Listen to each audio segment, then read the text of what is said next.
morning of day 4 of the San Diego Trans-County Trail. I'm going to be retracing my steps from the end of day 2 and finally getting out of Borrego Springs. I'm about to leave the hotel right now. It did rain last night. There's some water pooled around, and more entertainingly, let me flip this around. There's snow on those mountains. Those aren't the mountains I'm headed to. I'm headed kind of this way. There's some residual snow up there. It does snow in the desert. It just doesn't stay usually, so we'll see if it's still there by the time I get to it. But dropping my keys off and retracing these steps I've done 3 times already. It's gonna be 4 this last little bit to get out of town. Hell Canyon trailhead, take 2. I'm only on the Hell Canyon trail for a little bit, and then it branches off to be the California riding and hiking trail. Although it wouldn't be a bad idea to go up the canyon today, because I think it's this canyon. If it's not this one, it's a nearby one. Actually has a waterfall. This state park is just so diverse. I mean, you see all this dry stuff, but there's a waterfall, there's narrows, it goes up in elevation, you actually get some meadows. Towards the end of this, there's a lot of cool artifacts from history, like a homestead of quote-unquote hippies from the 1920s who tried to kind of just, forego civilization and live off the land. The remains of their homestead is on state park property too. So lots of really cool things to explore. This is one of my favorite state parks.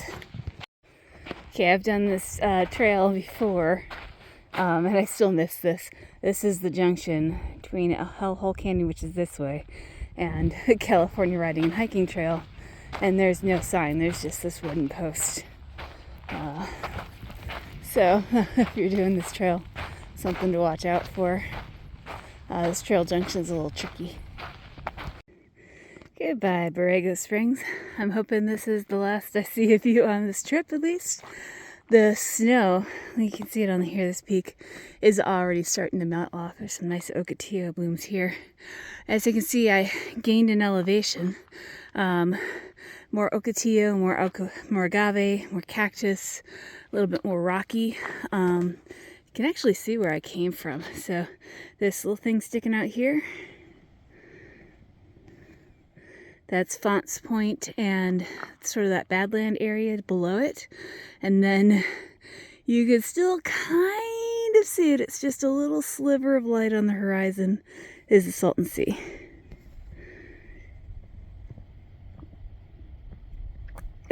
Tiny sliver, if it focuses. There, you can kind of see it. All right, so definitely heading out of town now. Oh, some nice blooming ocotillos here. I'm wondering if this happened with this storm because they're green too, whereas before they were kind of brown and still blooming. Anyway, a little bit of a different change of scenery, which is awesome, and gonna be kind of paralleling Montezuma Road. It's I would say would be the main road out of Borrego Springs, heading west.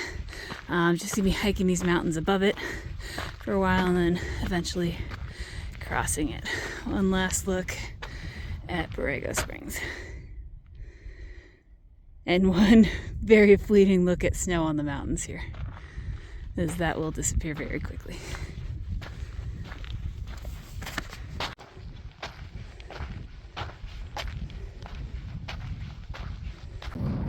Right here is fairly windy, but I'm getting nice views of the surrounding area. Still walking through a very cactus yucca agave area. I think I've lost the ocotillos though.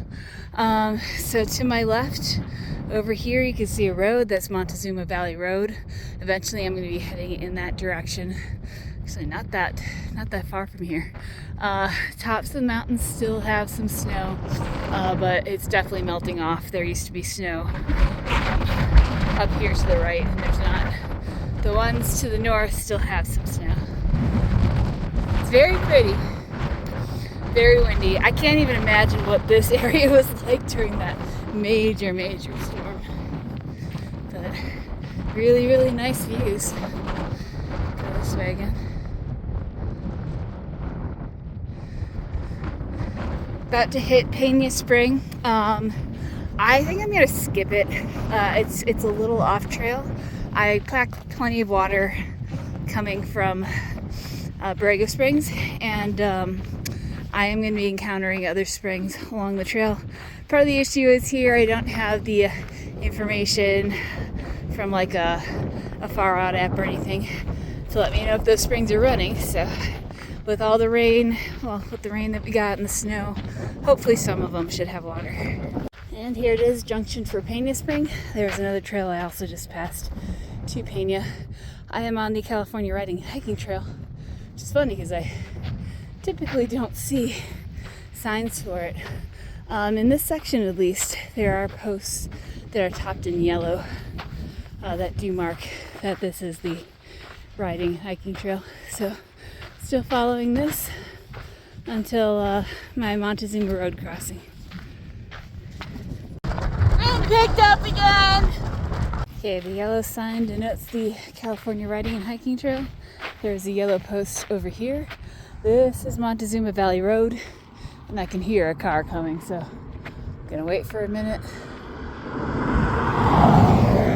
And then, ooh, there's another car coming. What am I doing over here? Okay, I'm gonna run. Just gonna go for it. This is a busy road. Okay, so still on the riding hiking trail. The net movement is west, but for the rest of the day, I'm pretty much gonna be heading south once I hit this post up here. And just to point out, it does say Jasper Trail here. This is still part of the California Riding and Hiking Trail. Highway legal. Vehicles only, 4-wheel drive recommended. Just gonna be following these forest Jeep 4-wheel drive roads. Oh, okay. I thought there was a huge puddle up there. It's just snow. So that's what's happening. Well, the riding and hiking trail is a trail again. If these upcoming springs are not running, I don't think I'm gonna be having an issue getting water. My feet are actually getting a little wet because underneath these snow patches, it's melting. It's very slushy. But you can see, I mean, some sad-looking choyas there, but you can see the landscape has changed from all that cacti to mostly shrubs with the occasional choya. Look at the rain over there. That's beautiful from a distance. I'm just glad it's not, they're not unleashing all that moisture right above me.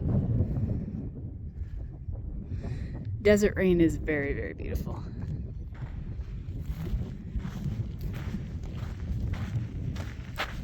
Another look at it. Very pretty. Well, I might be getting hit with that rain after all. This is kind of the direction I'm heading. The trail meets up with this dirt road. So, I mean, that's where I'm going. We'll see if I can still stay dry. I'm starting to get some drops, obviously getting some wind. That looks pretty ominous right in front of me. It's one of those things that's really early in the afternoon, but if I find a place to set up my tent, I might set it up and see if I can just wait out this storm. If this storm goes the rest of the night, then I'm going to have a pretty short day of hiking. Alright, just a fun note, I came down and hit this road basically from the right here. It continues straight past these bushes ahead, but 2 miles down this way, on this road, is the third gate water cache for the Pacific Crest Trail. It's a really remote, difficult to get to water cache, but it's a part of that trail that has no natural water sources and it's really hot. So, I mean, those trail angels are amazing for setting up that cache. The Pacific Crest Trail itself, I'm going to be following a bit of a ridge. It's on the other side of this ridge. Looks a little ominous up there, but as I was coming down, there are clouds really releasing moisture, especially on that far ridge across the valley, and then a little bit on this ridge, and ahead of me is blue skies, so I might be in luck as far as rain is concerned.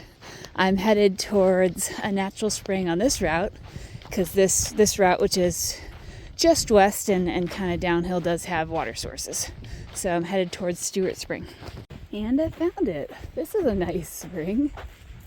Right over here. Looks like, oh, the spring is running just a tiny bit. But the spring box doesn't look too dirty. So definitely going to fill up on water here in the wide zoom. And luckily it hasn't started raining yet. Did you look at this? I actually managed to set up camp during the daylight. Luckily the area I'm hiking in has plenty of good camping spots and at least a little bit of vegetation, even if it doesn't have leaves, to keep the wind at bay, which is coming from this direction. I also just felt a couple raindrops. Could potentially get them as the sun goes down, the temperature gets cooler, but a lot more confident in my tent location tonight than the other night I camped out on trail. Okay, so successful day. I made it back out on trail, got out of Borrego Springs, big goal, and then I did a full day of hiking, didn't get hit by any of those storms that were looking pretty ominous there for a while, and got my tent set up during daylight, so that's a good day on trail. So tomorrow I'm going to be continuing down the California Riding and Hiking Trail. Going to be crossing, I think it's Highway 78, whatever it is, I have a water cache there. Going through Plum Canyon and then should be hitting Stagecoach RV. It's a RV and a campground that has some small cabins too, but it's got a lot of hiker services. It's like 3 miles off the Pacific Crest Trail, but funny enough, it's actually a much shorter distance from this trail. So I'm going to stop there for the hiker services tomorrow.